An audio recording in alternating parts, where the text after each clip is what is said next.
Good morning and welcome to Coffee Talk. A lot of times when I find myself in certain situations with people, I try to figure out what is my contribution to the issue.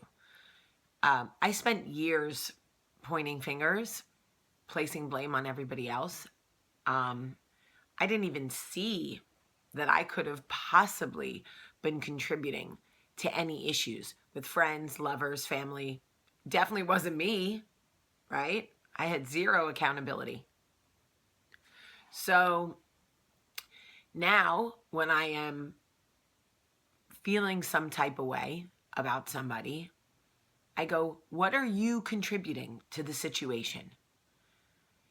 If it is truly their issue, are you enabling it? Are you going back to it? Are you allowing it? Like, what are you contributing?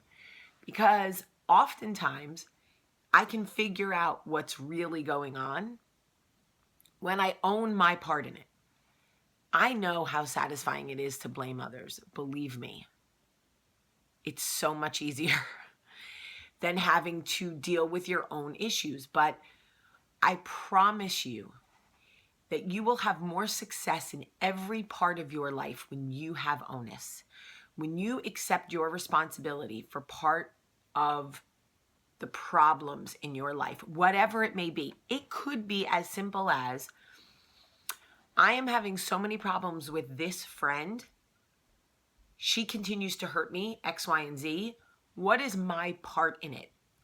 It may just simply be you realizing that you just allow it to continue.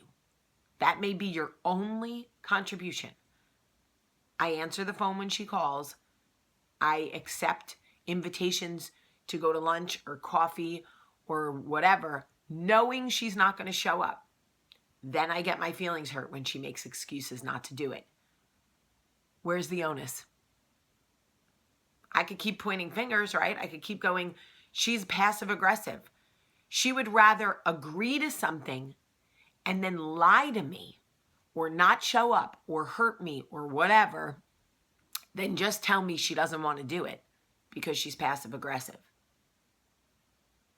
And I could point fingers at her. You're passive aggressive. You lied to me. You whatever. Or I could say, hey, Jaime, stop making plans with her. When she asks you to do something with her, tell her the truth. Don't just say you can't, because that's passive aggressive in itself. Say, you know what? I actually would love to see you, but the truth is the last 3 times that we made plans to do something, you didn't follow through. And you made excuses after you already left me hanging, and they were excuses that played on my guilt. You did the victim thing. So then you have no leg to stand on, right? And say, you know what? I got to set boundaries, because what will happen is I'll end up resenting you and I won't like you, and I don't want that to happen. Passive aggressive behavior is the most challenging behavior because it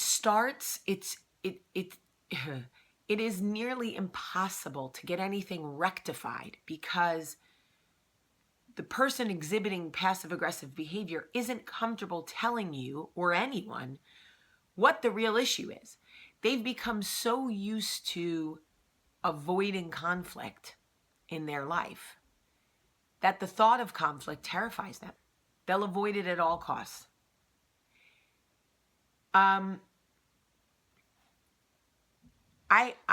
2 years ago, I had a situation where I had a party and a friend of mine didn't come.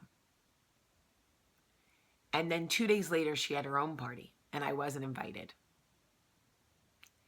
And once the pictures were all over social media and I liked them, she then realized that I knew not only did she not come to my party, but she didn't invite me to hers. And the text invitations to do things started coming right away. Hey, we need to catch up. You want to go to lunch? Hey, I see right through that passive. I know what that is. I know what that is. We will always have to deal with passive aggressive people on some level, whether it's your mother-in-law, whether it's your own mother, someone at work, a friend. You have to own your part in it.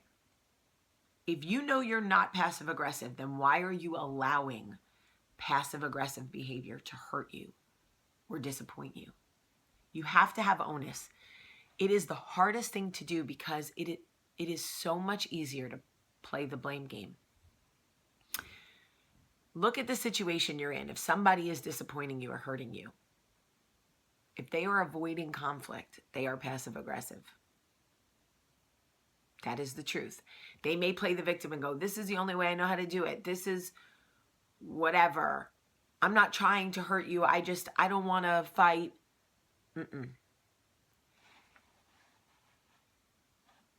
How many times have you made plans with someone, right? Hey, let's do this. Yeah, that's great. And they'll do the back and forth with you, trying to find a time to make it work, trying to blah, blah, blah, blah, blah, just to not show up or get out of it at the end. Because they're too afraid to just say at the beginning, I can't do it, or I don't want to do it. They will literally drag you down a road of wasted time and energy just to leave you sitting, waiting for them, and they don't show up. This is passive-aggressive behavior. It's infuriating. So the healthiest thing you can do for yourself is own your part. Why do you continue to go back? Why do you continue to make plans? Why do you continue to allow it to happen? The onus has to be on you. You cannot change those around you. All you can do is change those you choose to be around. We've talked about it before, and we'll never stop saying it. So think about it and take a good look at the tribulations in your relationships, work, loved ones, friendships. I'm in that space right now, and it is not easy to own your part of it. It's really not. All right, it's Monday. This time change is killing me. I love you so much today. Have a great day.